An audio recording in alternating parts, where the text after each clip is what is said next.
Testing, 1, 2, 3. Testing, 1, 2, 3.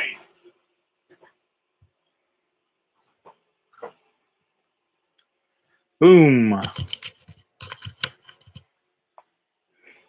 Okay, let me see if this is working.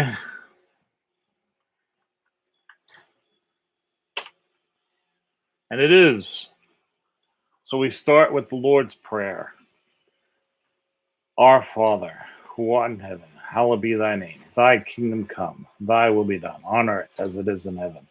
Give us this day our daily bread, and forgive us our trespasses, as we forgive those who trespass against us. And lead us not into temptation, but deliver us from evil. For thine is the kingdom, power, glory, yours now and forever. In your Son, our Lord, our Savior, our King, Jesus Christ. I pledge allegiance to the flag, United States of America, and to the republic for which it stands, one nation, under God, indivisible, liberty and justice for all. Welcome to Open Chat Friday. Got a lot to discuss today. First thing I wanted to discuss was the first time that Jesus met both really John and Simon, who became Peter, who was, I think, Andrew's brother, Simon. And Simon had just came in from a fishing thing. It was empty, and they were yelling and everything else. So basically, Jesus says, "Go out again." And Simon gets right up to Jesus because he starts protesting to Andrew, and then Andrew says, "No, this is different." Gets right up, and Jesus is looking right at him, right? Because Jesus knows, right? So they go out, and they haul in the catches of the catches. I mean, they haul in so much fish that basically they just barely made it back. The boats, if any more, they would have sank. Okay. So this success, okay, of this catch, everybody's talking about it. Okay. Gets back to Levi, Matthew Levi. He even says that, but that's the Roman tax collector. Okay. And he quotes to some, oh, I think he owes me back taxes. I think I can go get some. So he goes over to his house, Peter's house. Now, meanwhile, at Peter's house, the word has gotten out. Okay. The whole village is trying to show up at this poor guy's house. And so they bring over the roof and everything this gurney of this guy. It's all fangled. And Matthew comes into Peter's courtyard or house yard, and says, "Oh, I see you had it good." And Peter's screaming at him, "Get out of my house." Anyway, they deliver this mangled up, crippled guy. He's all mangled up. And he even says to Jesus that he's cursed because of his sins and also his parents' sin. And Jesus bends down, puts his hand on his head, and says, "You have been forgiven of all your sins." Immediately, I don't know who this is. I have to go over the scripture to get the detail, but immediately I recall it was like a couple of people said, Rabbi, you can't say that. That's blasphemy, blah, blah, blah. Anyway, Jesus stands up and says, the Son of Man can forgive sins. Answer me this. What's easier? Is it easier for the Son of Man to forgive sins, or for this man that's crippled to stand up and walk home? They look profoundly questioned. I've been to some Bible study where these people supposedly agents or whatever. I don't know this. I'd have to ask Rick. He would know more. But the point is, so he reaches his hand down to the man and says, get up, stand up. And the man, Jesus unties him, and the man unfolds his arms, stands up, grabs a hold of Jesus' hand, and stands up. And then Matthew saw this. This is a very important thing. This is the most important thing. Matthew saw this, and Peter saw this. Okay. Matthew is leaving, but wants to see. He says, don't I have a right to speak to the rabbi? That's what they're calling it. And out of my house be as young and all that stuff. So Jesus says, is your house not far from here? No, it's close. Will you invite me over to eat at your house for supper tonight?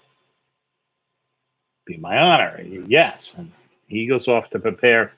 Peter and the others are outraged because Jesus is going to go to a sinner's house.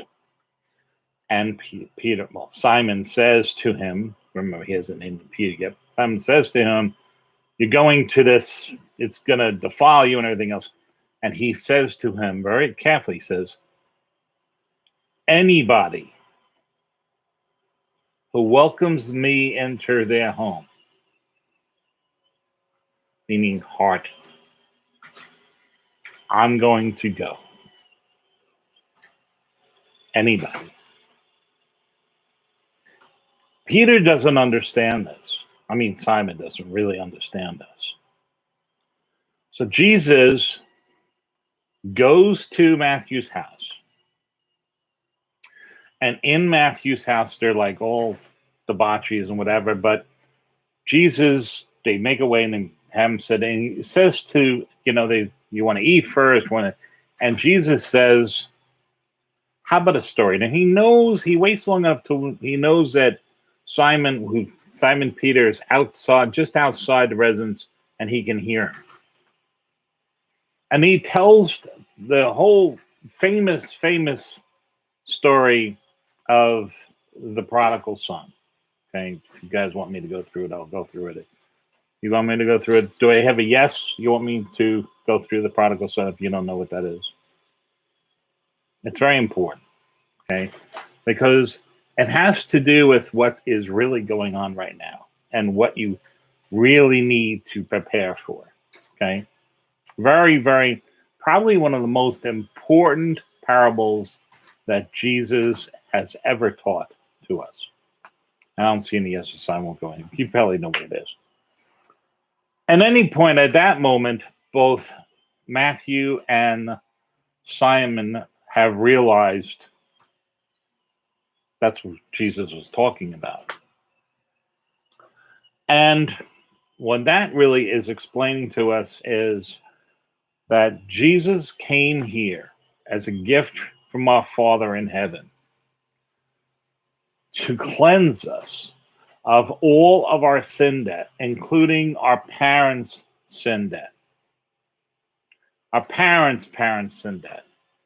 All the way back to Adam.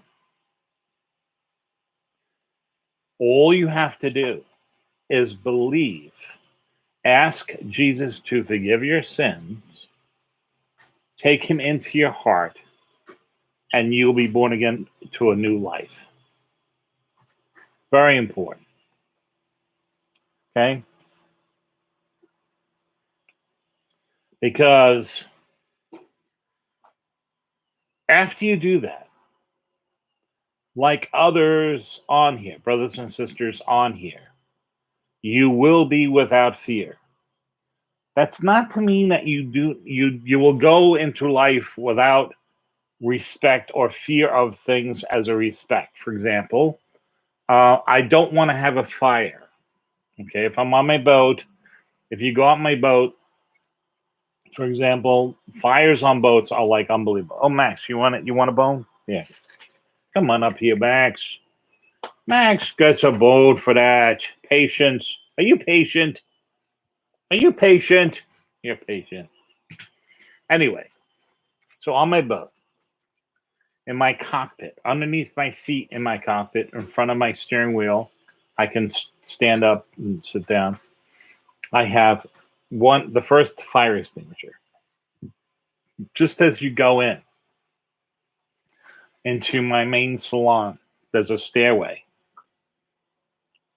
Underneath that stairway, which is just literally opposite the kitchen, it's a U-shaped kitchen.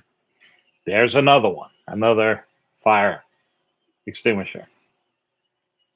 And the door to the aft cabin above the backs, the battery switches, and also right next to the kitchen, there's another one, another fire extinguisher. And across the way, before the front cabin, there on the wall, my wife hates it. Okay, it's just glaring. It's glaring. Unfortunately, by Coast Guard regulations, you have to have a fire extinguisher that anybody who is brand new to the boat can see it. Okay, eye level, see it, and of course, it's there. Okay, ugly as my wife says, but okay. Besides that, I have an automatic fire extinguisher system in the engine room. Okay, so if the engine detects, if that detects a certain temperature or whatever, it goes off. My boat is diesel. Okay, so I never had that kind of problem. But again, you get these things because wiring, flooding, things can happen. Okay, and there is one 4D battery next to the engine, which is the starter battery for the engine. Okay.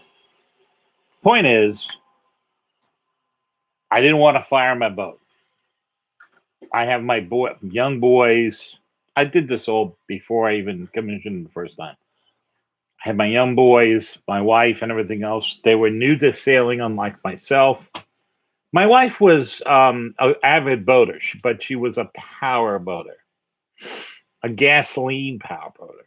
So, believe it or not, she was well acquainted with fire extinguishers all over the place because her father was just like myself. Because especially with gasoline. Okay, gasoline. I would not personally. I don't. No, it's too dangerous. Way too dangerous. So if you have a gasoline power boat and you're storing fuel, I suggest you sell that boat. It's like you got an accelerant on top of a huge fuel source. So it's bad enough that there's diesel, but just being fiberglass goes up like a Roman candle. Anyway, are there any questions about that? Or like I said, I'll go with the my favorite parable. It's actually one of my favorite parables, which is the prodigal son. You want me to go with that, and then I'm going to discuss what happened in California, and I'm going to discuss what happened and what's happening with Durham. I'll say Durham and everything else. Can everybody read me 5 by 5?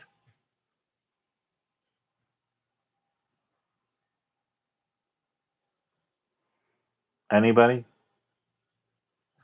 YouTube's been very squirrely recently. 5 by 5. Thank you very much. Okay. All right. So the first thing we'll talk about California. So we're never going to have an honest, and this is just the way it is, an election that represents the American citizenry in a specific county until the system is put in like and goes through the same kind of account. For example, okay, ATMs are now, it's 40-year-old technology, okay?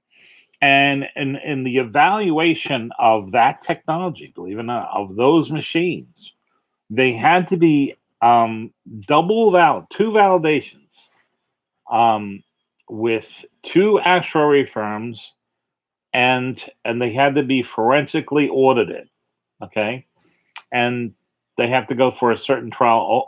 Oh, yes, to the prodigal son, Linda. Okay, I'll do that after I explain this. Okay, I know this because I used to work in that area. Okay, and it's a real big pain in the neck. I mean, I'm not kidding. Okay, you got to go through a lot of crap. Okay, I used to call it. Did you guys ever do tiddlywinks when you were a kid? You know, your parent, it's raining outside, your parents want you to kill time and they don't want you to bother them, so they drop, they break out they drop it on your desk and you have to do this whole thing, right? Well, that's what it's like, literally. Okay, the government, there's so much government regulations and papers and everything else that have to be accounted for, and they so what I used to really, my people were asking me what it was like. Max, go lie down. I already gave you one. Go lie down. Enough. Go lie down, and I'll get earn it for patience.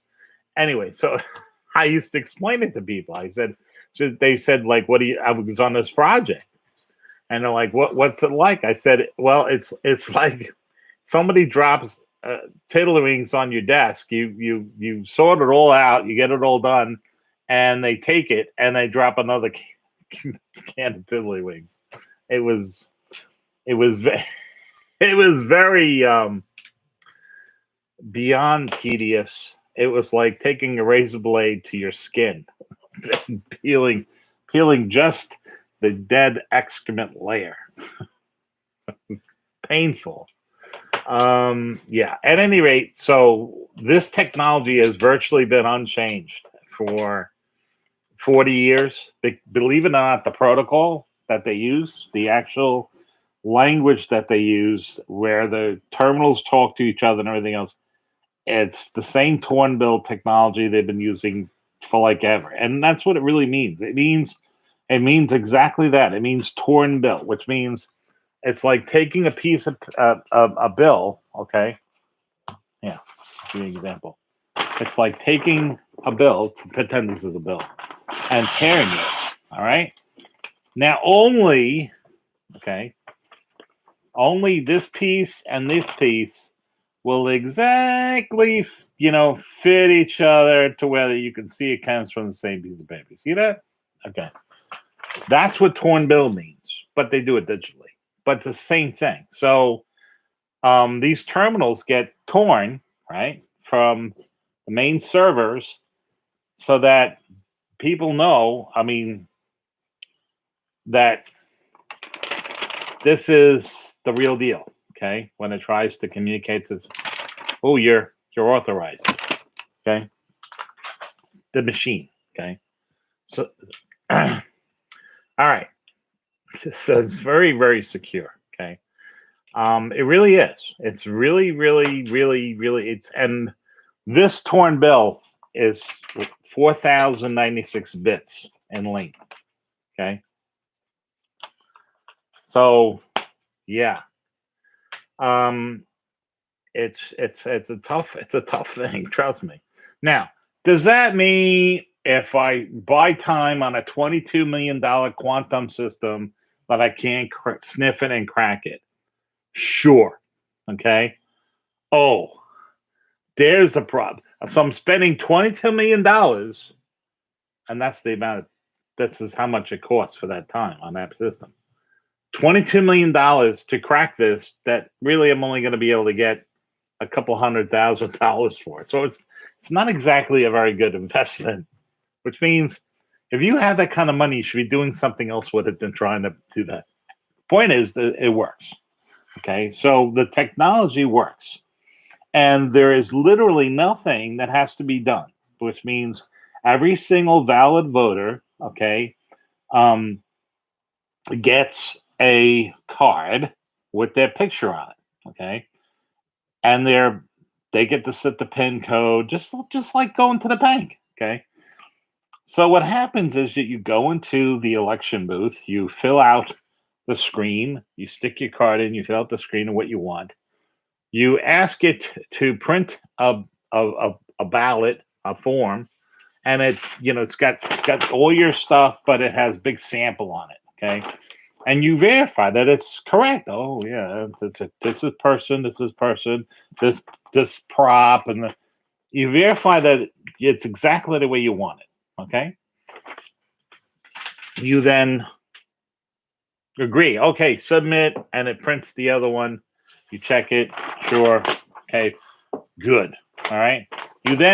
It then electronically it posts that vote on the one side of the electronic side. Then you take this vote and you walk across the floor to the scanner, right, that they have, which most places have, and you stick it in. Okay. Now that vote of votes must, it has a unique number on it, barcode and everything else. The system knows to where that now, when it's coming into the system and it's going to be counted as an actual vote, they must agree. The two must agree. Okay. Then, boom, they agree. It's counted as a valid vote. If they don't agree, there's a problem. Hand count. Okay. Same thing for all the counties. Now, what that does is two things. Number one, it's very simple for people to understand those systems. They've had 40 years. It's approved by the ADA and that's the Disabilities Act. It's proof of everything. Okay, blind people can use it, believe it or not, and it's certified. Okay, and it works, and it's instantaneous. Okay. Then you would have, because if you're going to tell me that after everything, that California went the way California went,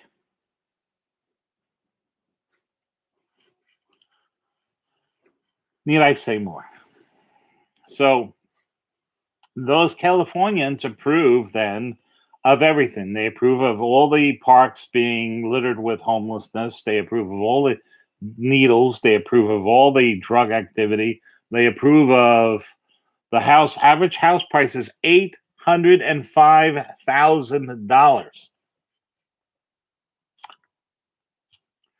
And the taxes are over 70%. Yep. Okay, so now I'm going to talk about the prodigal son. So Jesus is sitting down in Matthew's house. Simon Peter is outside. He's outside listening. And everybody's quiet. Everybody really wants to hear this because I could just imagine how Jesus could tell a fantastic story. So he tells a story about this father who's well off, has a lot of land, and he has two sons. And one of his sons comes to the father and says, I want my inheritance now. I want it now. I want this now. So the father gets up his silver and everything else and gives him his inheritance, and the boy goes off to a faraway city. Now, the other son sees this and is kind of relieved, okay, but proceeds to follow his father, loyal, does his work in the fields and everything else. And, you know, his son goes off to this far city and blows all this money on debauchery and fast living, fast women, and the works, right? There is a famine that comes over the land. The boy now has no money. He goes to get a job with this other guy, you know, feeding pigs and everything else. And even the crap that he's feeding the pigs and whatnot look actually good to him. I'll shorten the story up. And he says to himself, geez, even my father's servants and help, they get a scramble of the day. I'll go back to my father and I'll do that. I'll become a servant and at least I'll be well fed because he's really, really hungry.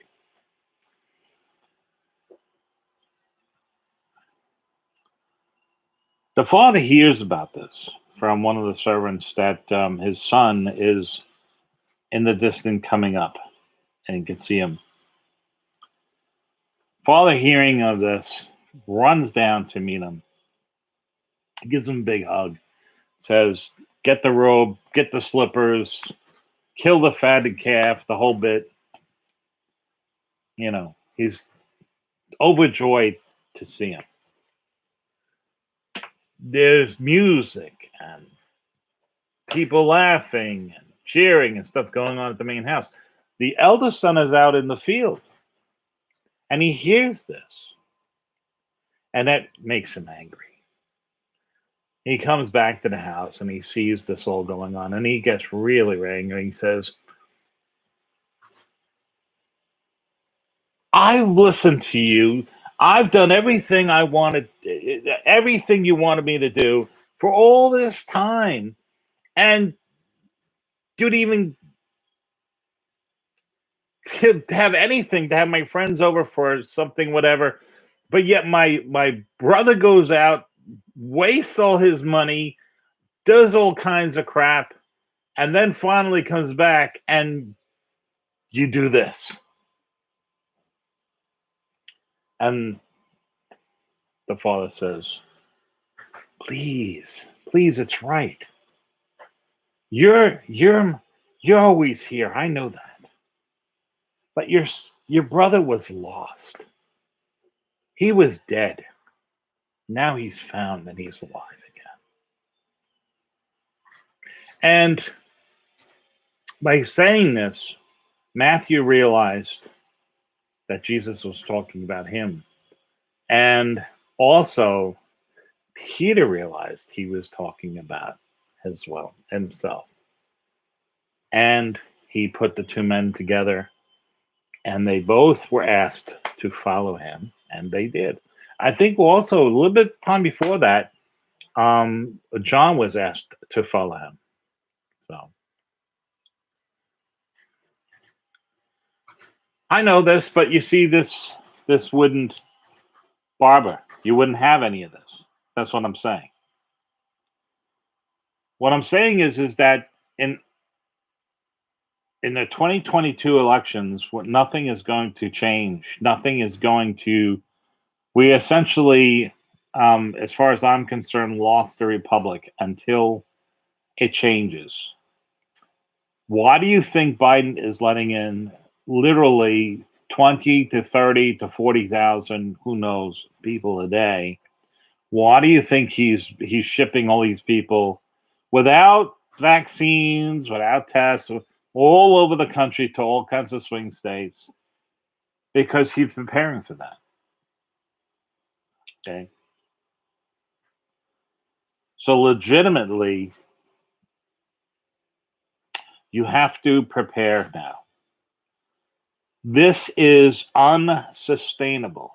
For every illegal alien that comes to New York, they can go to the state, any of our state places, and they can file with the state and get a check. I'm not kidding. They can get a check for $15,000 from my money. So, as you can see, there's a tremendous demand for illegals to come to New York and get that payday. Are they constructive? Are they doing any work? Are they doing anything? Oh, yeah, they're doing stuff. They're lowering any big corporations' cost because they go in through one door and whatever. And they pad with DMV, just like in California.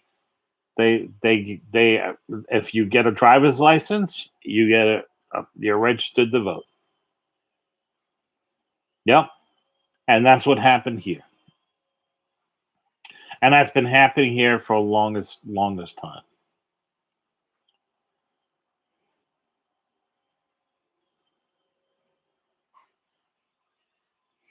So the reason, Barbara, I'm saying to you, Durham, think about what I'm saying. Durham,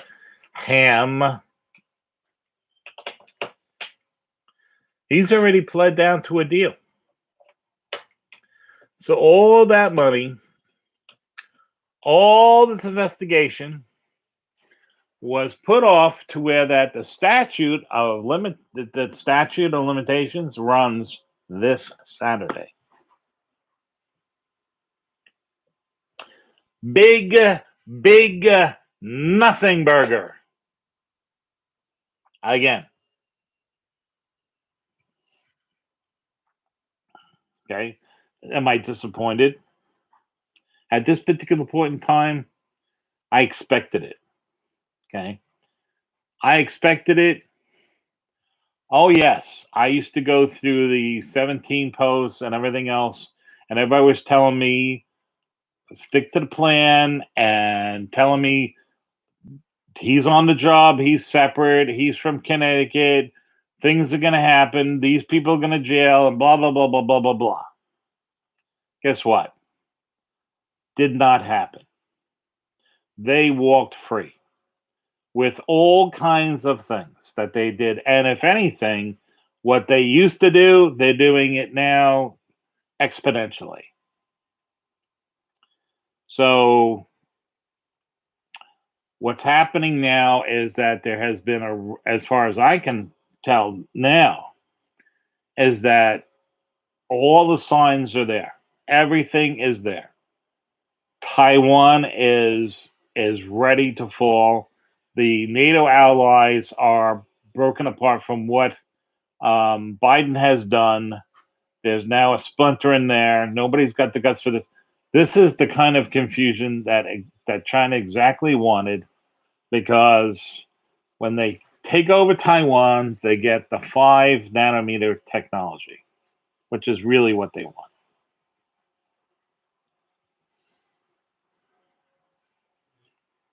So I hate to be all doom and gloom. I'm not all doom and gloom when it comes to the big picture. You people have to understand something. The reason why everybody was crawling over Simon Peter's house, crawling like incredible, I mean, where they're destroying his house, literally, is because those times were, even when Christ was here, those times were even more desperate. Even more desperate. And Jesus was talking about the kingdom of heaven is here today, now, by the Lord coming to us, by God sacrificing his son. That is the time. From that day forward was the time of our salvation, of our progress to the kingdom of heaven. And that's why it's so important to get that, because let me tell you something, people. The sun is waking up. Nothing is being done about it. Volcanic activity is going crazy all over the world. Nothing's being done about that. So you must prepare. And the government is going totally tyrannical. Even worse, you're not going to believe this. When this tax thing passes, we're going to have 15% higher taxes than China does. That's not even added to the tax of each specific state. Oh, yeah, sure. If you live in Texas, you don't pay anything.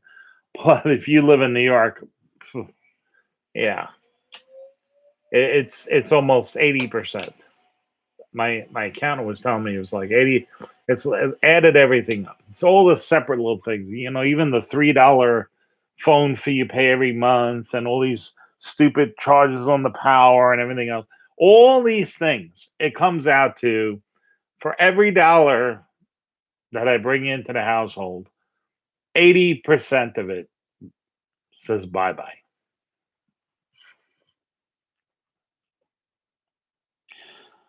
Now, that's including the runaway exponential inflation. Have you been to the market? Because inflation is just another tax. Nobody is going, look, I'll explain it to you this way. If you have 100 shares of Apple and Apple splits, so now you have 200 shares of Apple. Well, when this guy, this president, has spent $8 trillion dollars. It's unfathomable. People have no idea. $8 trillion in the past 9 months. $8 trillion. It's when this is starting to unwind, but when this unwinds, you will literally have to use a wheelbarrow to go and buy something. I'm not kidding. So they're just, and this is what they're doing. They're trying to make everybody poor except for the ultra elites.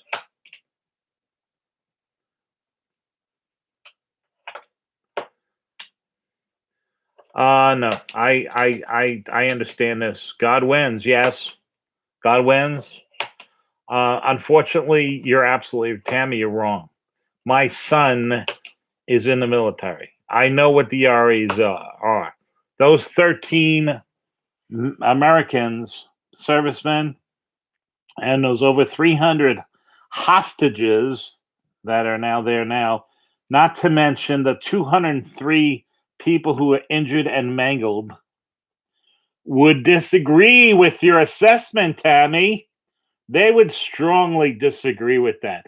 Along with the $83 billion of equipment we left, 50 of which went to Iran.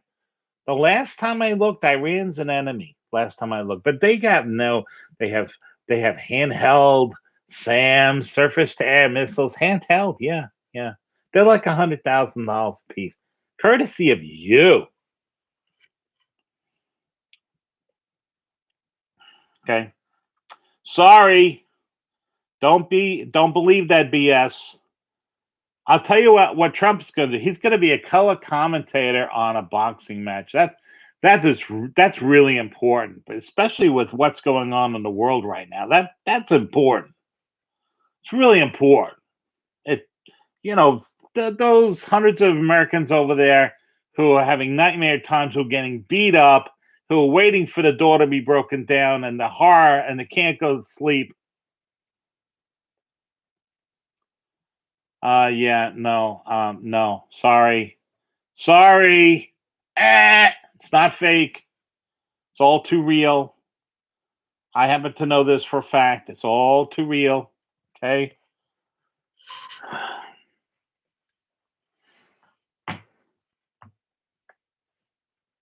It's really good to think that way because, now, was there a plan in place? As I've said before, was there a plan in place? Yes. Was there something that should have been done? Were people told to hold the line, to say Jesus? How does Jesus, matter of fact, before before he meets the fishing and everything else, he sees a demon possessed man in this place. This father goes to him and says he's always throwing his body into fire and anything else. And Jesus holds up his hand and yells out, Satan, leave him.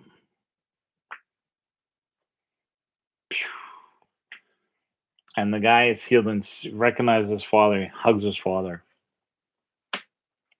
Yep.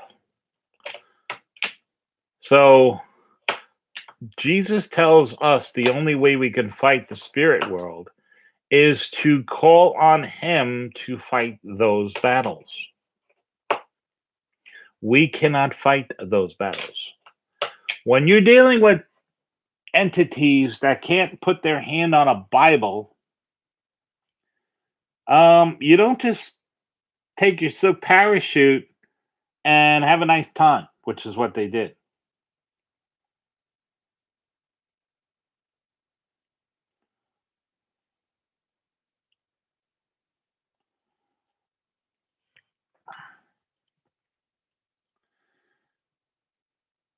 I look, Tammy, I know what's really, really true. Okay.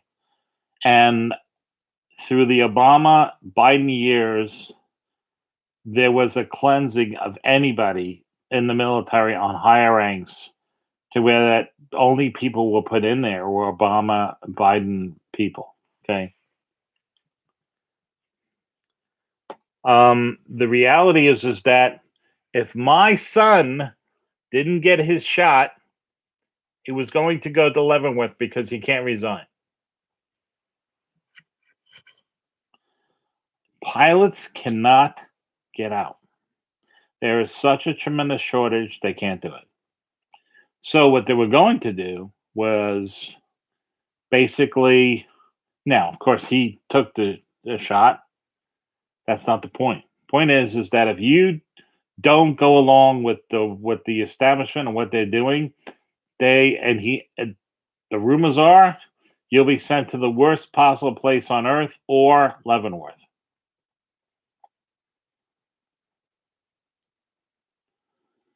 No, the judgment is final, which means everything that you do is recorded. Everything. We're living in a test. When you die, you will have to account for that. Everything that you do, everything you see in front of you, these hard times that are here, these things that are coming, they're all here for a reason, to see what you do. You're being evaluated. I'm telling you, beware of people that cannot say Jesus. Beware of people that cannot say, Jesus, please listen to me, and put your hand on the heart of a fellow subscriber, a fellow Patreon who just lost their father. I know he knows where his father is. His father is with my father, is with my Uncle Joe, is with my Aunt Addie, is with my wife's mother.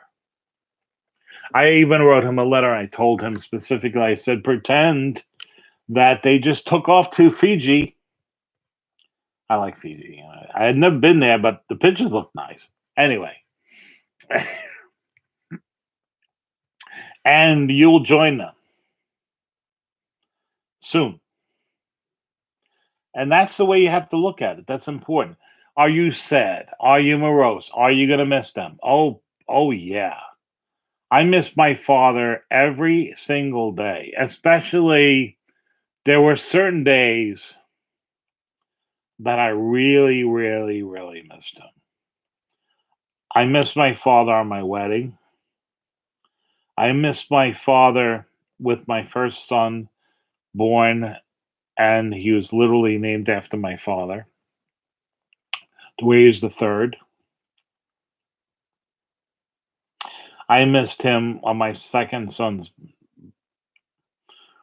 And then I just envisioned my father with my boys and how I would literally have to throw him out of the house every single day, or he would fall asleep on the couch or something like that. Because I know that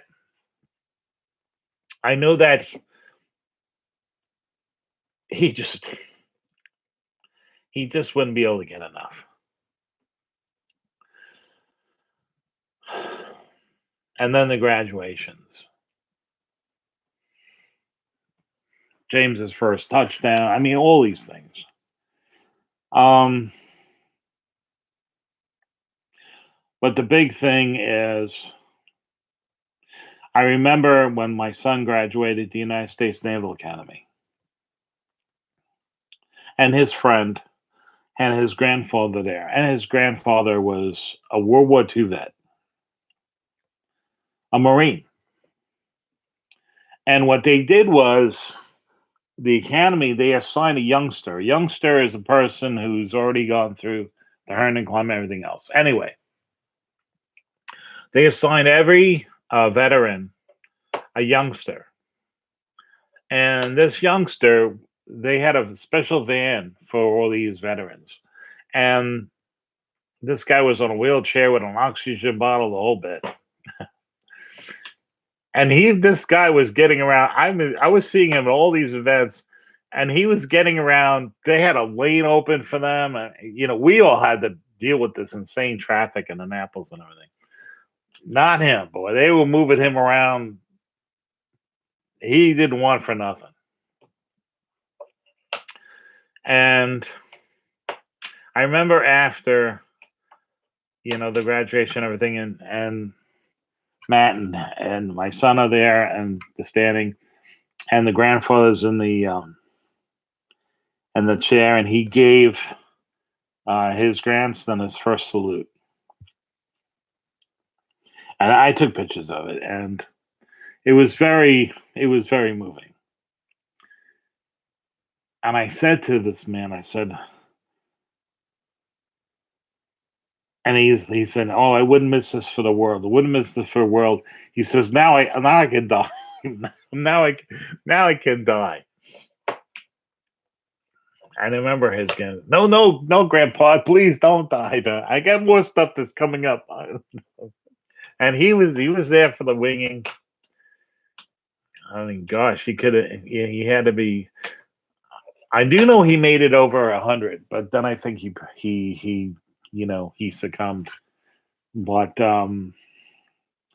yeah, I mean, incredible, and that was the kind of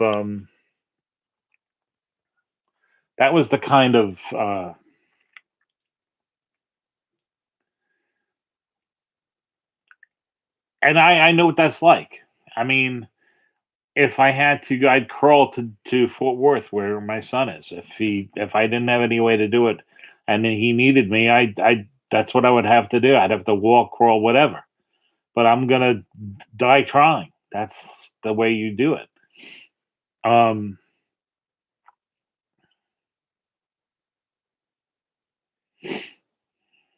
Yeah. So my father, he would have been so proud. And the winging, my son's winging. My son got winged with my father's wings.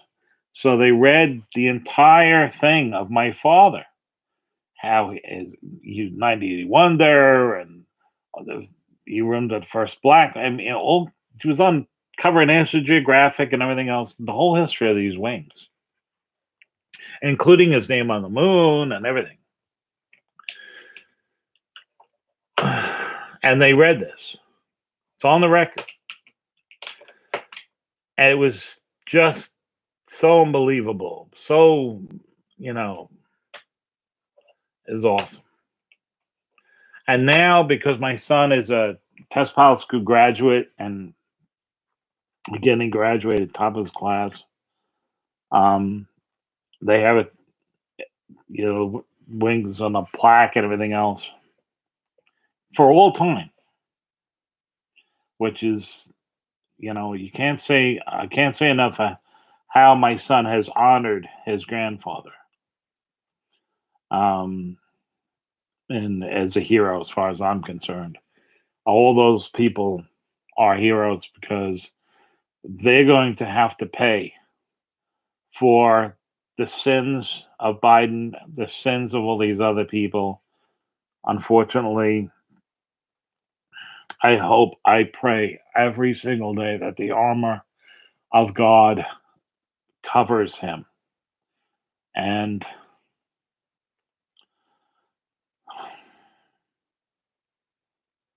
so, Tammy, I know really what is really up. And look at my hair and see how gray it is. I know it's not because I've aged 10 years and a year. It's because you just can't help it. I know, but my grandsons need this fantastic father, this fantastic person. And the problem is he's going to be called to go into harm's way.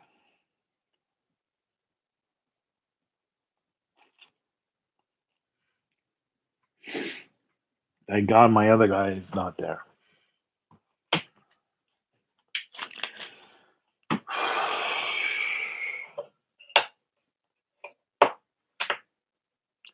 So you have to have faith. You have to believe. I do, but I also know that we're living in a fallen world, and God permits those evils to happen. And a lot of people don't understand why. I understand why. I really do. You go back to Job, I understand why. I really do. Because the separating of the wheat from the chaff, if you're that plant and you're getting beaten around and you're getting pounded, that can't be fun, right? That's kind of what it's like here now. So not many are going to go there, unfortunately. I've seen that. I did not want that. I tried my best to tell people what I saw, and it is ignored for the most part. And what I saw was real.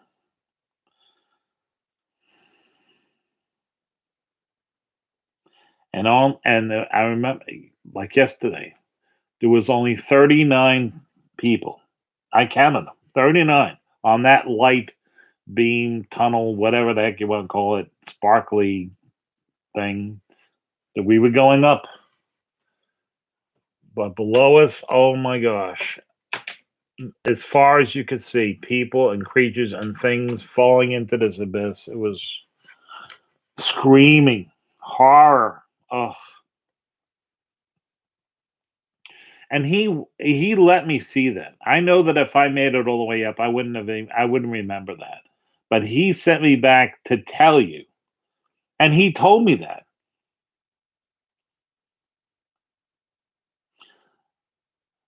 So you must take Jesus. That is the most important thing. I'm like I said, I'm not afraid. I'm not burdened.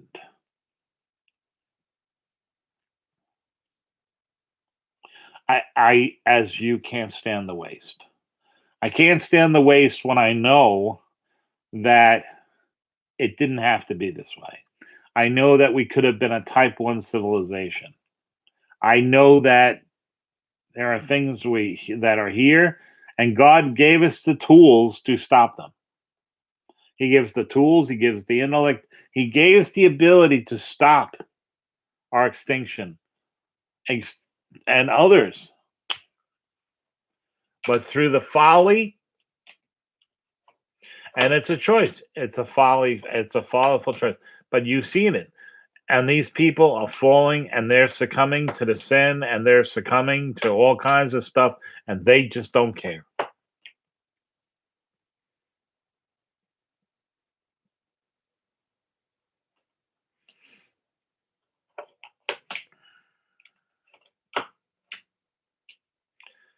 Unfortunately, Linda, that's all underneath the command of this gentleman who's,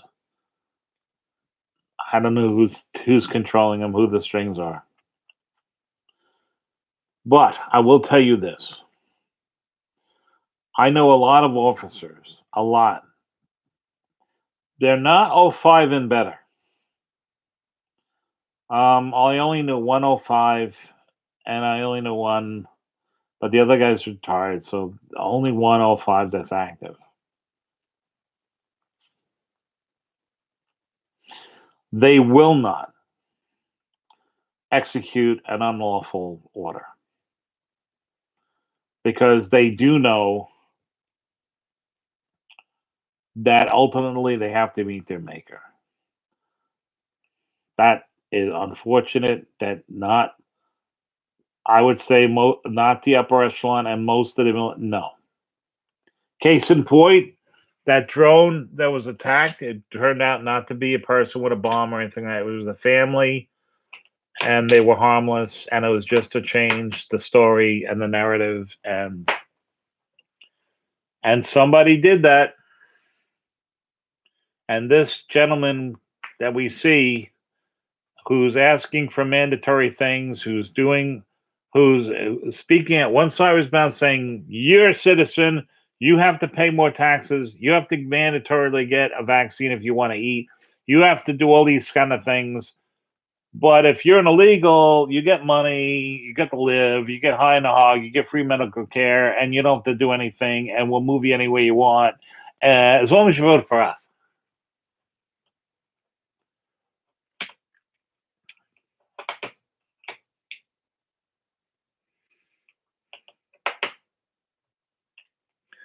So there is a voir dire. I'll say that. You have to understand, I'm being screened big time. That's going out to everybody in the military. And that's been going on for the past heavily 5 months. And it's ordered by Millie because it's very important that you respect your gender fluidity. It's very important that you respect your white privilege. You've had white privilege. If you're white, you've had it. So you have to, you have to succumb to it. That's very important.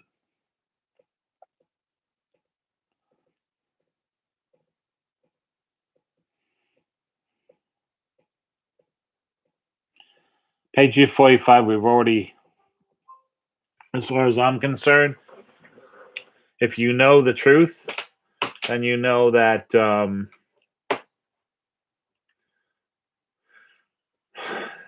the bad guys are already in motion with that submarine and everything else is going to be, I would say, World War IV. And that's what they want.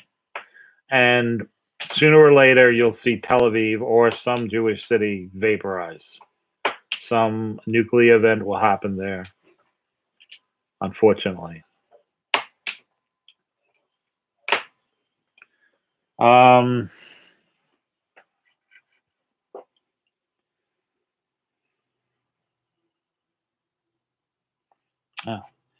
mean,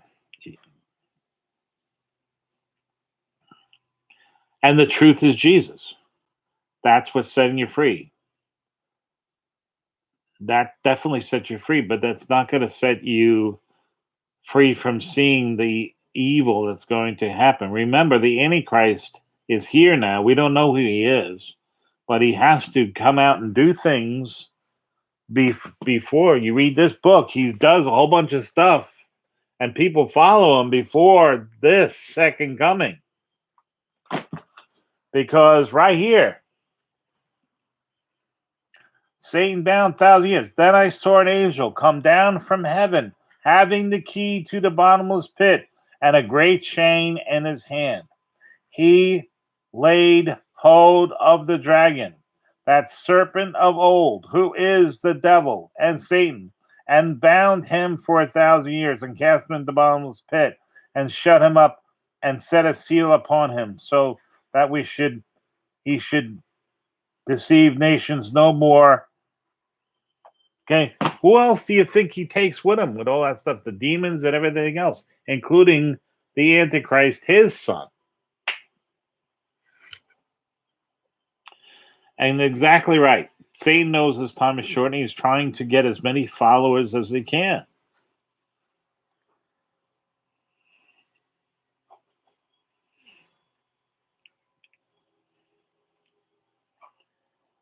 As a scientist, I can tell you right now, there's no ifs, ands, or buts.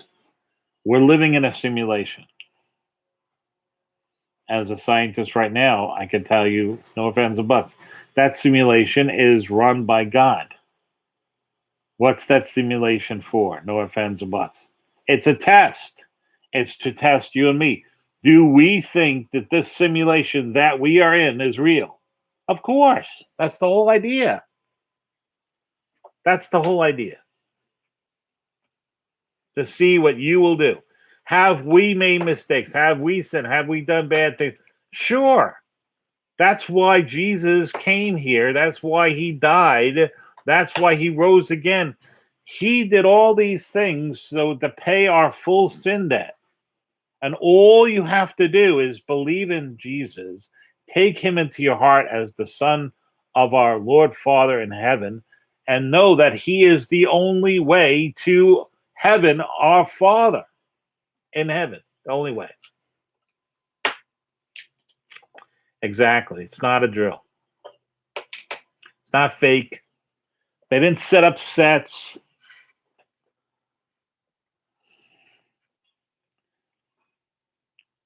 They're afraid. There's no question. If you want to see fear, look at the Democrats. Every single Democrat is afraid because they have to move at a certain speed and fit. Because people, you got to understand something. The Revolutionary War started with when taxes went above 70%.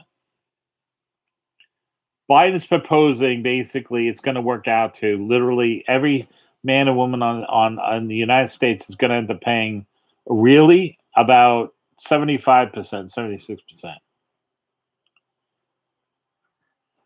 Yeah, that's including the inflation. Okay. You can't discount that. You can't discount the burden that's going to be and the money that you earn and how it's going to be worthless in the future. You can't discount that as a hidden tax on you, the burden.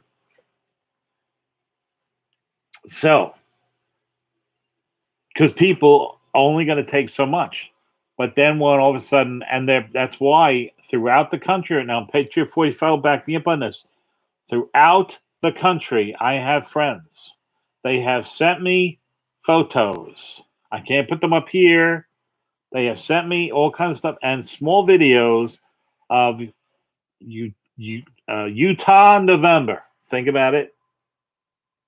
Utah, otherwise known as United November. An institution that's based in New York, okay, have been moved to where they're outside and depoted in every major city in the United States. Exactly. And he knows, Patriot, right? You know what they're there for. Because a crisis is going to be carried on. The excuse is going to be whatever, terrorism, blah, blah, blah, blah, blah, blah, blah, blah, blah, blah, blah. They'll probably have it as a 17 follower, something like that. That's what they'll have. You want a bone? You waited long enough. You want a bone? You want a bone? Okay, come on up here. I'll give you a bone. Come on. Show all these people how beautiful you are. Yeah, I'll tip the camera. Come on. Here. Yes, you're shiny. Are you shiny? Are you shiny? You're shiny. Anyway. And it's going to be martial law that's going to be enforced by the Utah November. Okay. Now, everybody says I was pro-vaccine and all this kind of stuff. Wrong. What was I? I told you what I had to do but I was saying, why would you take a Victor if there is therapeutics, which I did not have any access to? That's number one. Number two, in order for me to help my eldest son out, I had to do what I had to do. I prayed about it, and confirmation of that was the fact that the Pfizer was not even available here. And when I went to Walgreens, I had no choice. And all of a sudden, they were giving me the Pfizer. And I was like, okay, that's a confirmation, because my cardiologist said, get the Pfizer one. I read the white papers on the Pfizer one, and what the Pfizer one is, it's not really, I mean, I know they're calling it a vaccine. It's not. It's really a therapeutic. Okay. The thing is that everything that, okay, I'll tell you a story. Everything, I go down to my son's is a test pilot at Pax River. Okay. So I go down to Maryland, Fredericksburg, where its house was. And I bring my car trailer. I have a 24-foot Hercules car trailer. It can hold 9,500 pounds. Okay, so it's big. It's really overbuilt. Anyway, so I get there, and he's already put about 5,500 pounds of stuff. This is addition to the weight of his truck, his SUV truck. he's got in his tray. He's got his guns. He's got everything. Okay. He then pulls that into my car. We ratchet it down and straps on everything like this, right? And then he proceeds to take his entire Universal gym apart and pack it underneath the car with mats and stuff all around. And then he toys for the kids. I mean, he filled up this car. So I should have taken a picture of it. I did, but I mean, you couldn't see anything. Okay. Then I had taken the seats out of my van. Okay, so it's just a big cargo van with carpet, and just I had put in a toilet. I brought my portable toilet. Because the COVID thing and everything else, I said, I don't want to get out. And okay. This kid is so frugal, because I raised both my sons, and I used to give them allowance splitting wood. So he seals up all his cleaners.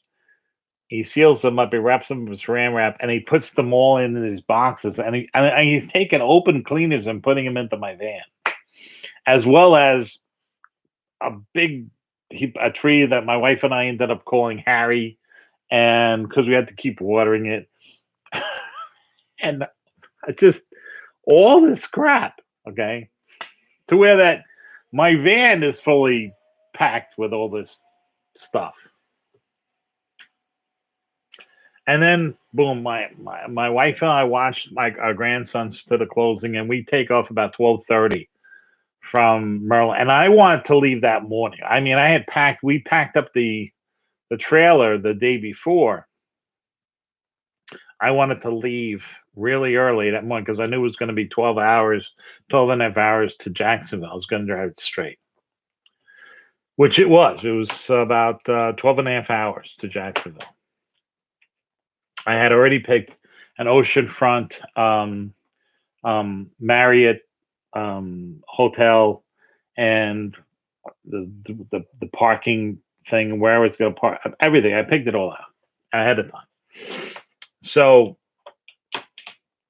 and I knew when I started this trip, I said, I looked up to, I said, God, I'm not up for this, so I'm going to give it everything I got, but you're going to have to pick up the slack. You're going to have to help me here, because my son needs this. He's got to have it, and you gotta help me here. You got to do it. because this is the first big trip since my stroke. It took us 12 and a half hours straight, all the way down to Jacksonville from his house in Maryland, because I couldn't go any faster than 60, because that's the regulation of the trailer, right? Because I'm carrying this load. I'm sure it was a net max, but she was probably about 11,000 pounds on my van. I could feel that.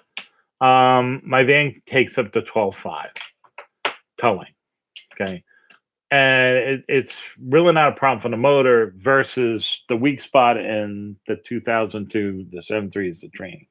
So, no, if you push down to the floor, you'll destroy it. So, 60 miles an hour cruise control, no problem. Even when the wife drove, no problem. Watching lunatics go by us like crazy, And we make it. We make it there. We got in at 1:35, something like that. Park the thing, And I set it up so that we'd be there a day ahead of 2 days ahead of them, because they had to make 2 stops to go down to Pensacola, so that my wife and I would at least have a day off. And it was just 10 hours from Jacksonville to Pensacola, because again, 60 miles an hour. And we did that, and no problemos. Everything when we got there, the Navy didn't deliver anything. Nothing was. They had nothing. Okay, they had just the blankets in a car and stuff like that. That's all they had. And I wish that my son packed the beds and everything, because the Navy was supposed to deliver all that stuff literally um, uh, the morning before we got there. They didn't until like 2 weeks later, and it was dirty, and half the things were broken. Like his couch was broken. He was furious. Okay, they broke things, they scratched tables. It was horrible. So I know that when he's going to move again, because it's possible, the good thing would be him becoming a test pilot instructor. The bad thing would be anything else, except maybe an instructor at the Annapolis.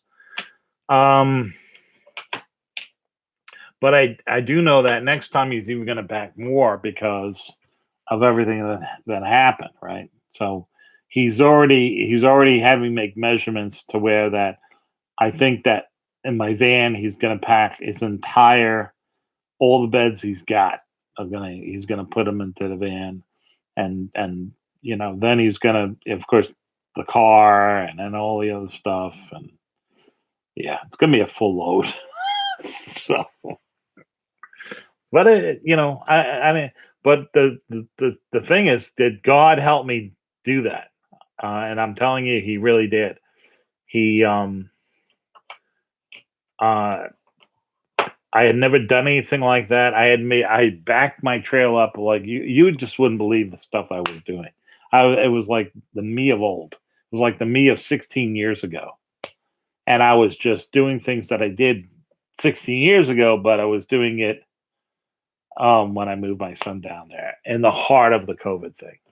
And the thing was, I was actually going to move both my boys, one from North Carolina and then the other one, but Gestapo Goma Kuma wouldn't let anybody off the island unless you had papers. And so Bobby, because he's in the military, he sent me the papers. So I had papers to move him, but I didn't have any papers to move James. It's a private citizen. Can't do it. So James was very kind of upset and everything, because he had to drive his car and put miles on his car. He sold it. That kid has gone through, I don't know, 10 cars. And it's not his fault either. I mean, he literally saw a bank robber lose control and smash into his brand new car. The car couldn't have been 4 weeks old. Smashed into the car. My son was there literally, and he watched the guy get out of the car and start running off. Of course, James tackled him and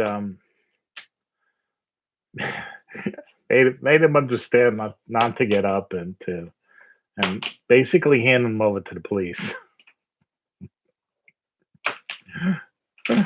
I think it was good that the police were there because James is not the best person in the world when he loses temper. He Okay, so let's read it where they're going. Robert. Okay, so you're writing somebody else.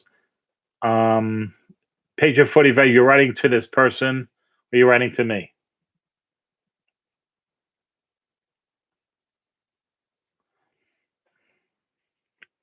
A captain. No, he's not a captain now. He's a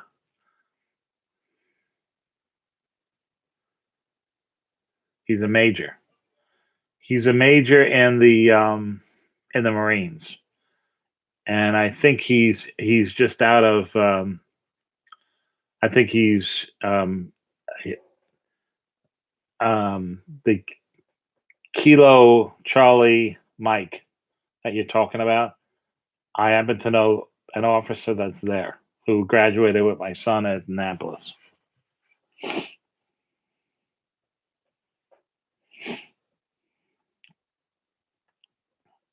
So I'll read all these things and yeah, well, the thing is, people like him, I won't discuss. His last name begins with an S. It's in Sierra. Like others, they will not take away your guns. They will not violate your rights. They took an oath first and foremost to the Constitution. I happen to know this personally. I think push comes to shove, a lot of our officers and enlisted, they know a lot about the rules and what's really going on. There's a lot of scuttlebutt.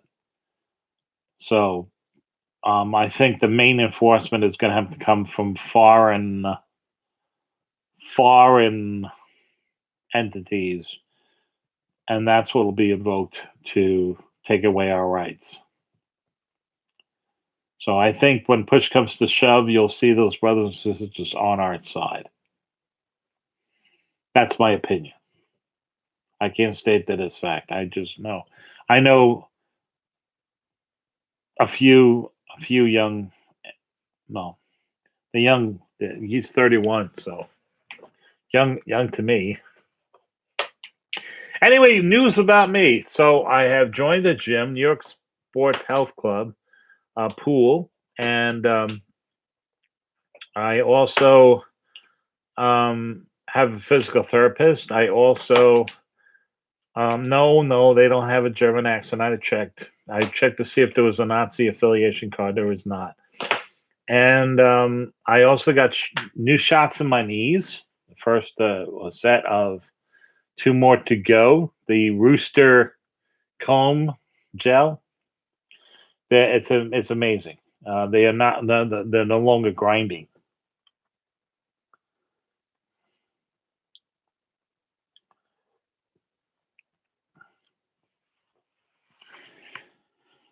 Yep. I am going to. I'm taking aqua therapy.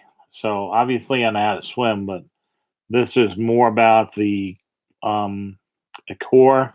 I have a herniated disc at I think it's L3, L4. It's a herniated disc.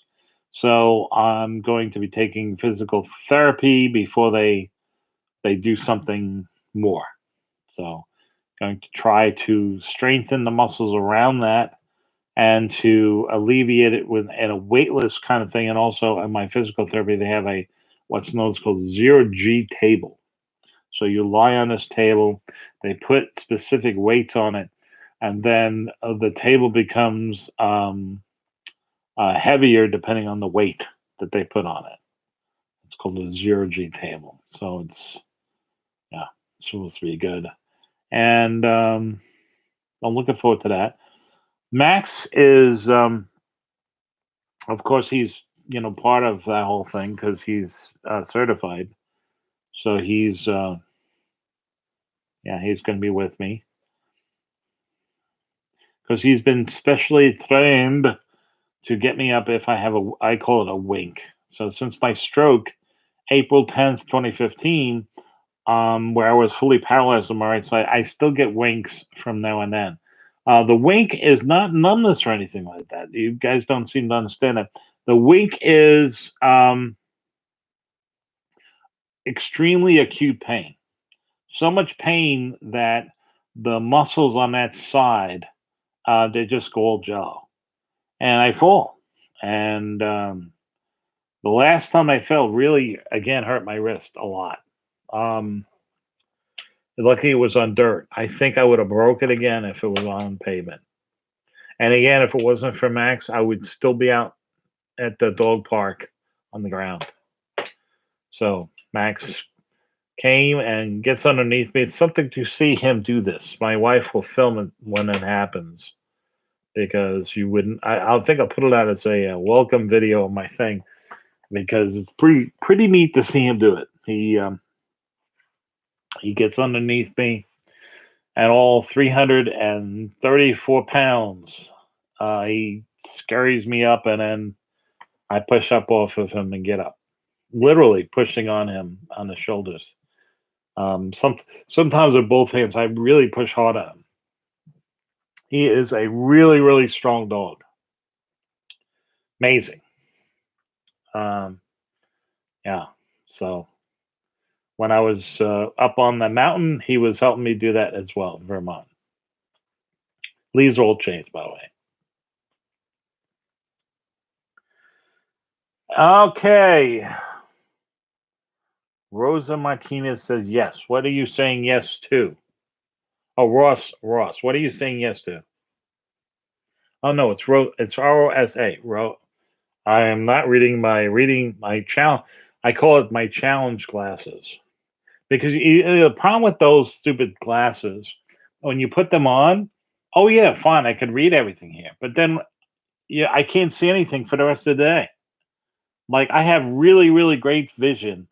Everything is clear. I mean, I can read my Bible as long as I keep it about 18 inches, things like this, right? I have no problem.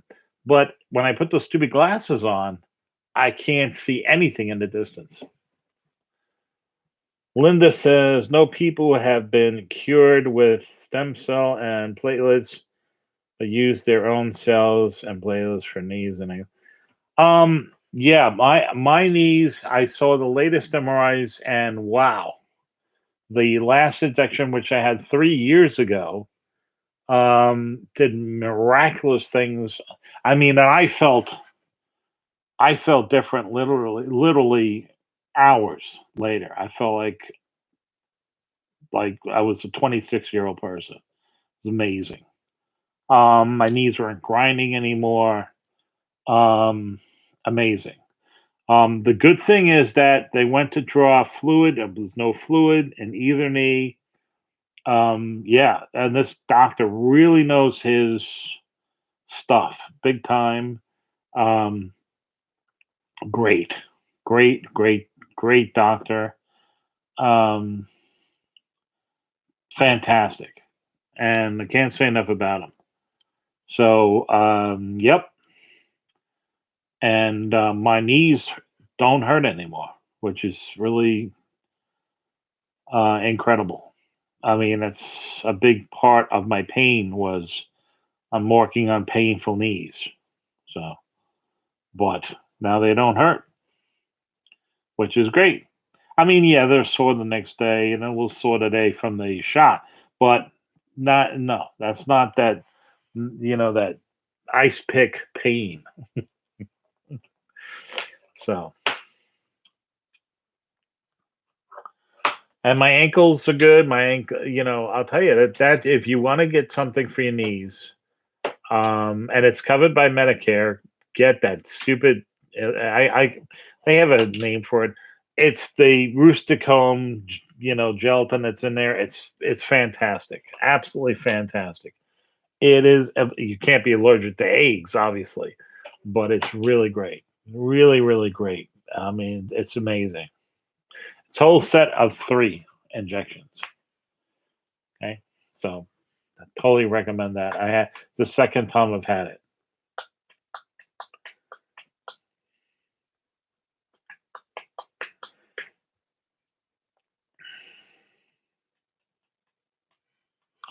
Page 45. What do you think of Trump doing the color commentating on this boxing match?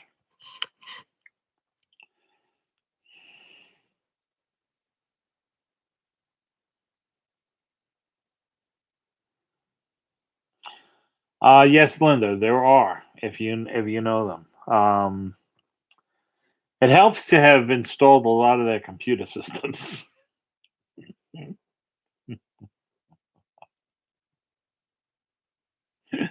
Yeah, I agree with that. Yeah,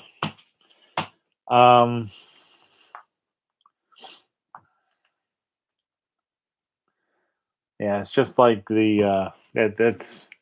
I used to set up medical systems big time, so there's some legacy. My servers, the last server I installed, okay, 5 years ago. Was it 5 years ago? No, 6 years ago. 6 years ago, and some months has never crashed, has never corrupted and or lost data ever. Before I installed that previous server was problems every single month and was costing him a fortune. Yep. So what does that say? Well, like I said, if you so I've been doing this for some 54 years. So I figure after 54 years, I would know what I'm doing. It's kind of like, oh gosh, when you're you're in school, college, you feel like you're a slave essentially. You're doing anything to make money. Um,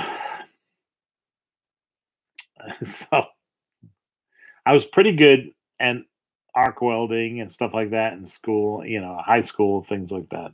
But I really needed money as I don't know, what was this, my third auxiliary job. I'm down in Florida, and there's this mast manufacturer. He was making the masts for this sailboat manufacturer. It's just small, Um, anyway, so these things are all, um, welded aluminum and also a lot of welded stainless steel, things like this. So,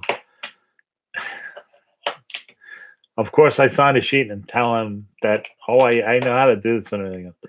And he's like, I'm trying to set up the thing, and when I like, you've never done this before, right? I'm like, I'm sorry, sir. I don't know what I'm doing, but I'll learn really fast. I'll try. I'm really, desperate. He says, okay, well, let me see what you do know on some scrap pieces of metal, and he's like, wow, okay, so you have skill, you can do things, and you just have to learn how to, hold a TIG arc and stuff like this, and what these gas. I knew what the gas because of who it was. I knew what the gases did and the shield gases, everything else. So this, now. So he had me basically a week doing all these test pieces and scraps, crap, and everything else. I would definitely say that I would not want to own the first two mastheads I did. But after the second one, I got pretty good at it. And I would say the third one on, definitely after the first 20.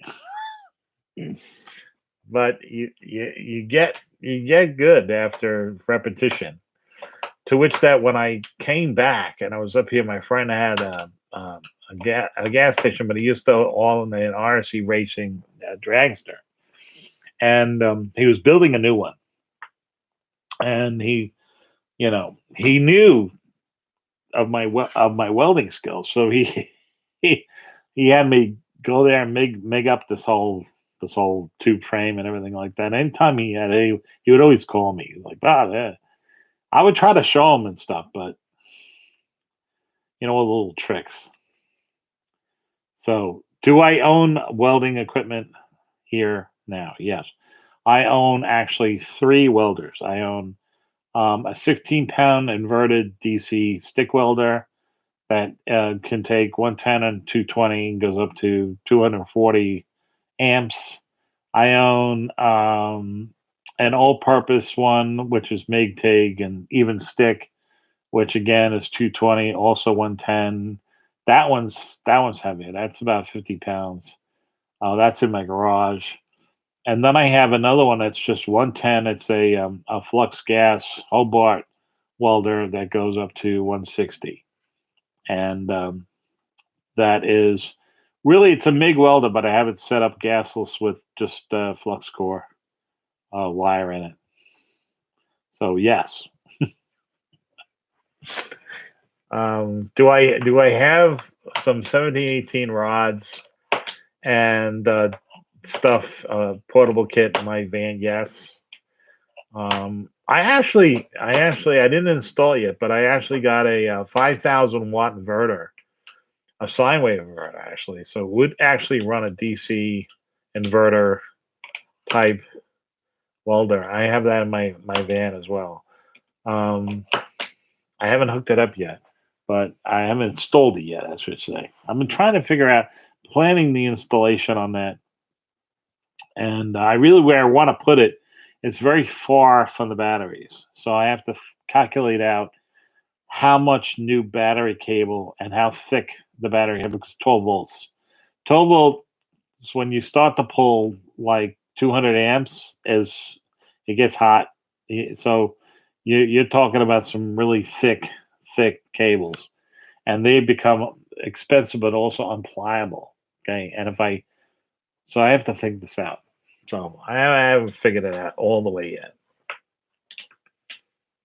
I might just have it to where that I put some kind of plug-in, and I construct a box or something like that and set up so that it can just open up my hood and it'll already have the heavy plug and DC plug, and I can plug into that and then run it in this box. I'm thinking about, so I haven't decided. I'm thinking about a lot of things. So, but whatever I do, it has to be to where that it can withstand like heavy rain, storms, something like that.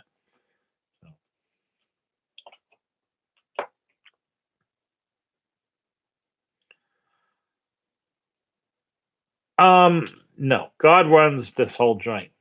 Okay, like I said, it's a test. And there's good and bad. I mean, what did John say? John said to Jesus when he was first introduced, he said he was talking about the fact that he was sent away to be educated, and Jesus said to him, "What did you learn?" And John said, "Well, I've learned that the beginning of life is death. I've learned that 2 + 2 = 4 sometimes." He's like, what does this all? What does it all mean? What is? And Jesus there was telling you right there in the scriptures, telling you that this is a test, a test for your evaluation of what you're going to do and what you're going to do with the grace that God has given you, the grace of life. So you can either use this time and this wonderful life that He's given us for good, and to do things and tell others about His love, His unbelievable love, or you can focus on this other stuff. But I can tell you right now that I am so blessed. Oh, God has so blessed me. He's come through so many ways, and I see miracles every single day. And yep, Lots and lots of miracles. I'm seeing them in my grandsons, but more than that, I'm seeing that it just in everything that's out and around. And do I have hope for this world? Absolutely. I have great hope. I know that the second coming of Christ is going to happen, and I'm trying to use the teachings of Jesus and also the things that God has put down as teachings to you guys should be ready for that because those days are here. They're now. There's no question. I see the signs everywhere. So it'll be magnificent. I mean, it really will. But unfortunately, we're going to have to endure some hardship, some more than others. Now, is it sinful to prepare for famine? Is it sinful to prepare for lack of things? No. God wants you to prepare. Did he not set up everything so that, Passover and everything? Yes.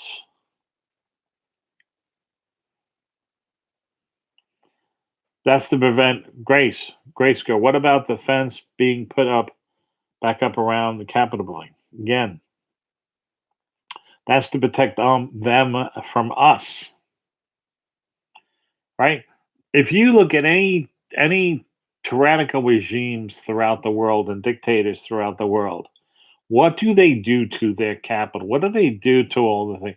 Look at Venezuela. Look at other places in the world, and you'll see what they do. What do?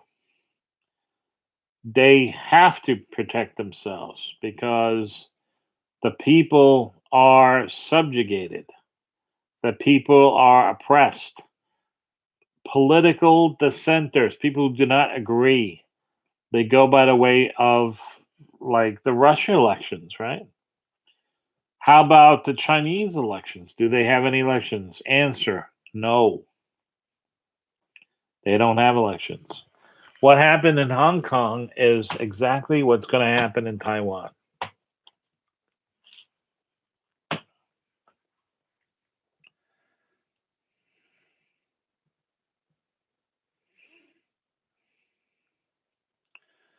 That's important to understand. Okay. Now, what's the big equalizer in all this? What's going to happen unless we do something? What can we do? Because God's not going to stop it. It's all talks about.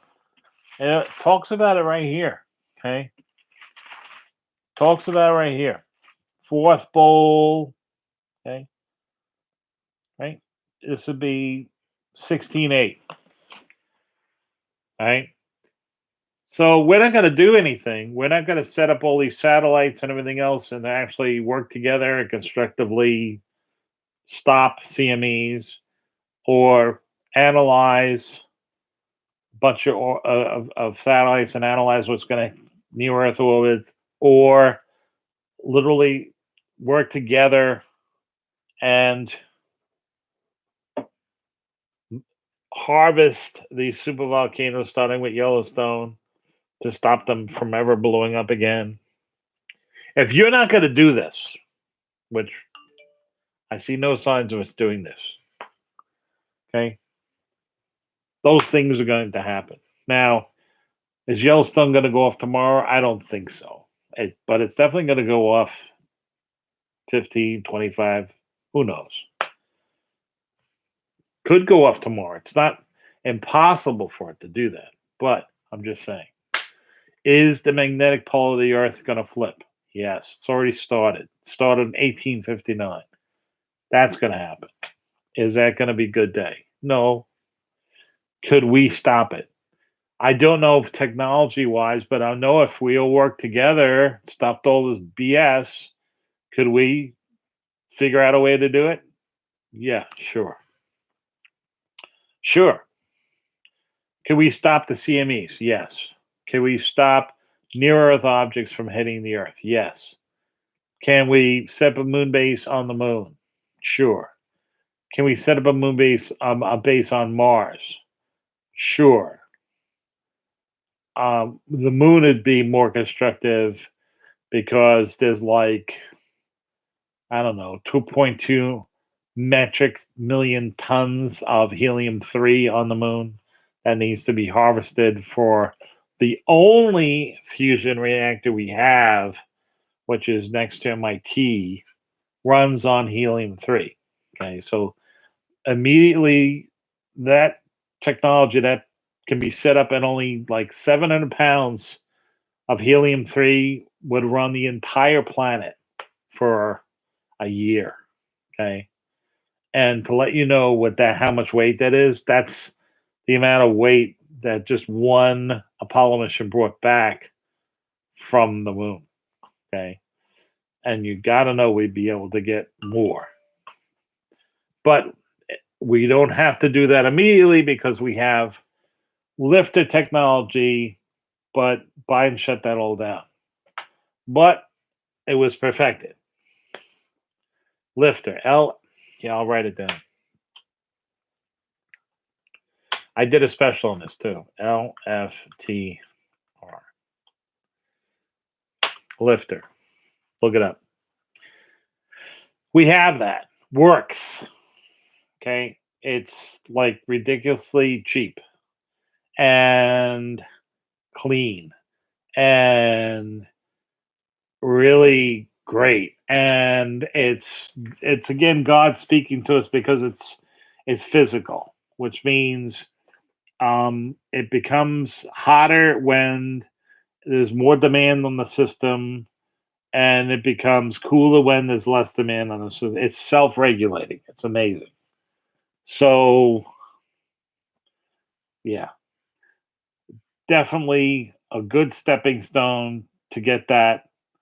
The photon computer will give you really the fusion, the real fusion of the term, which is an ocean, because then you'll be able to simulate that without having to go through the expense of building it. You need photon computers too.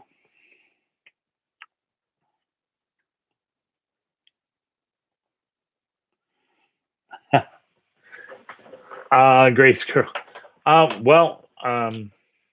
But the big thing is to have a place, to try to have a place. Now, if you can't have a place, go get an RV.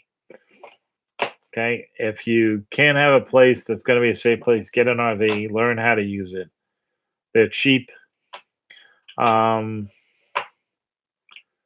can get a boat as long as you know to sail it out into the middle of the ocean, and it's set up for that. And but that takes a lot of skill, and that has a whole nother set of risks. And you really have to know what you're doing and everything that's going on. And you have to use a sextant, and you have to have a keel that's not going to be falling off your boat, and a rudder that's not going to be put out of commission if a whale hits it. And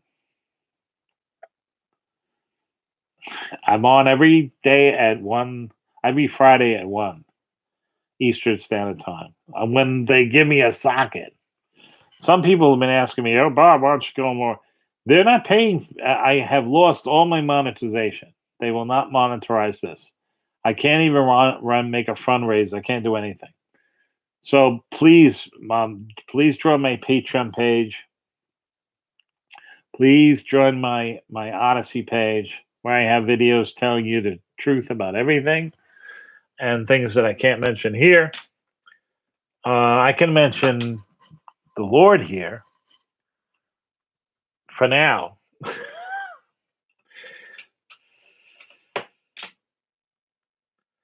I don't know, but she's not here. I do not know. I know what happened to Rick, and Rick broke his back. He fell, and he's on the mend, but it's slow and painful. So please pray for him. But it's a miracle that he's still alive, considering what they had to do to him. And but I told him one step at a time. You'll get step back.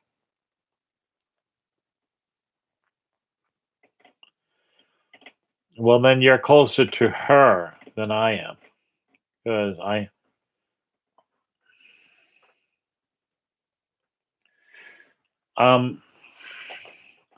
again, I'm not a doctor, so the only thing I can tell you about the vaccine is this: go to your doctor, ask your doctor. Don't go by what the government says. Definitely not. Don't go by what anybody else says. You can go by what I say. I say what? Go to your doctor. I am not a doctor. Go to your doctor that you trust. They're a doctor. That's what you do. Okay. For me, I had no choice, and I did go to my doctor. I went to several doctors. I went to my cardiologist, who's been my cardiologist for a long time, and he told me that I have to take, if I'm going to take a vaccine, take the Pfizer one. That's the one to take. But he said, and this is exactly what he said, but we live in a state where you won't have a choice. So I don't know what to tell you, Bob. You make an appointment and they'll give you whatever. And I prayed about it hard because, like I said, I had to get the shot because I had to get that stupid card in order to help my son. And that vaccine was not available here. And I made the appointment and I prayed about it, and boom, they gave me the Pfizer one. And I was like, well, there it is. Because that's the one my doctor, cardiologist, wanted me to have. And I told you guys when I had it, that was not an endorsement. It was the fact that I had to have it and I had to get it. Okay. And I told you the reasons why I had to get it. So I'm not a doctor. I'm just telling you. So go to a doctor, see a doctor. Okay. That's what you need to do.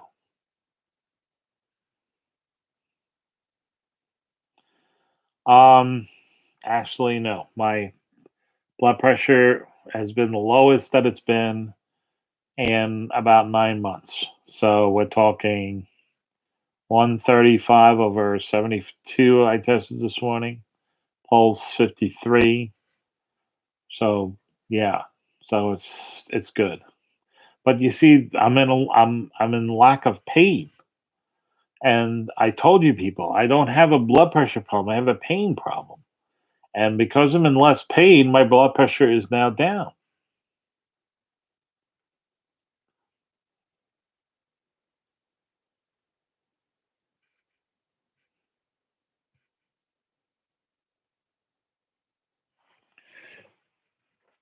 So I've talked to Rick, and he had a bad fall. He went into a lot of surgery in Pittsburgh, done a lot of physical therapy and everything else.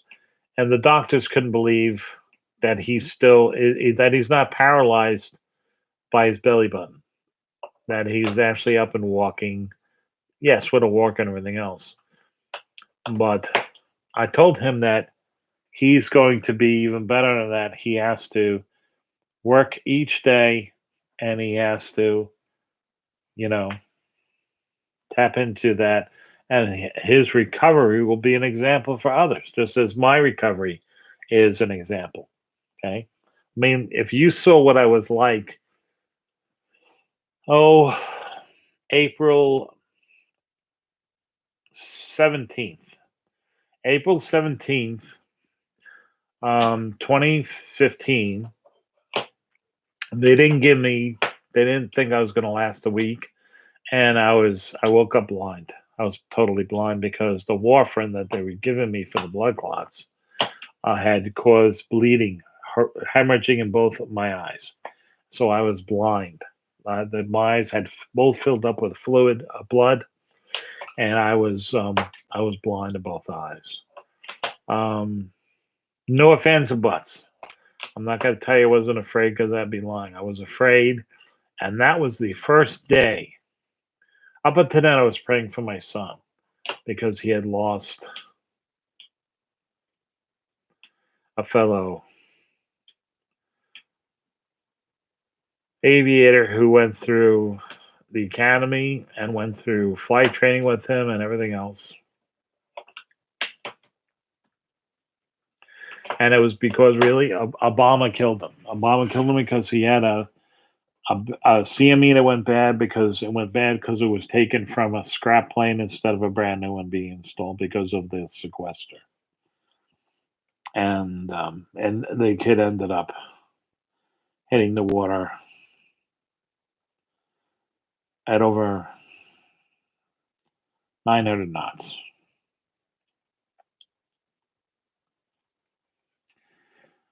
So I remember my son telling me,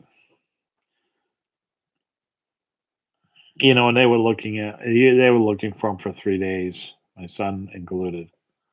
But Bobby and I both knew there wasn't anything left of that kid bigger than a quarter of an inch, if that.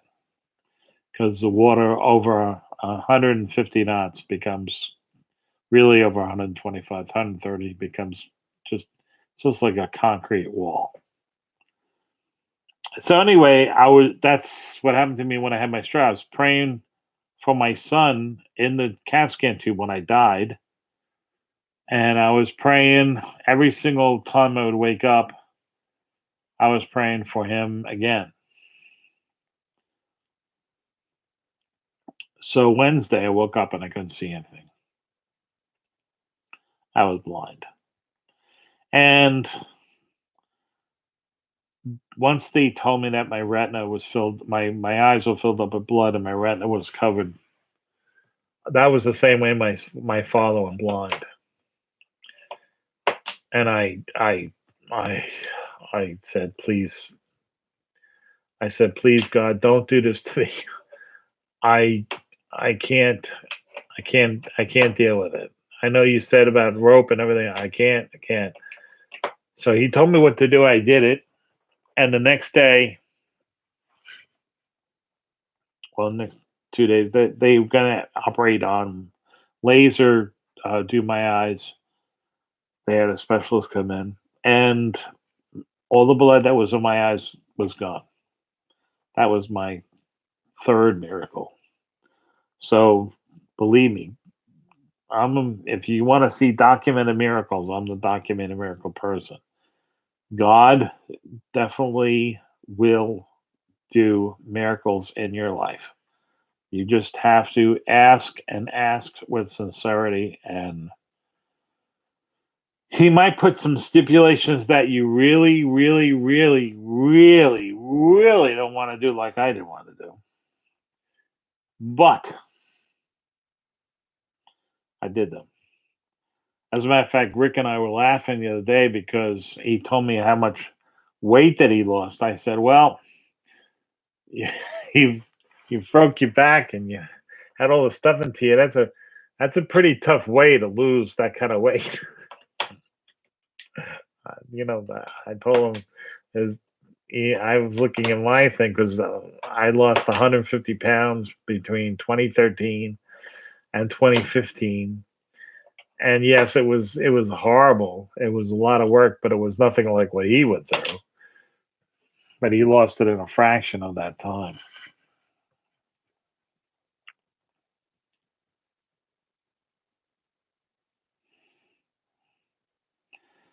Once you get the shot, Cash came she 420. Okay, let me explain something to you, right?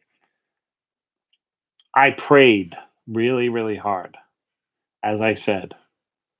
And that's why, and I had to do this. And I had the faith of God to do this. And by me showing up to the Walgreens, because I had to have it, I was not gonna say, oh, sorry, Bobby. No, wasn't gonna do that. It was not an option. I had to do this. I had to have it.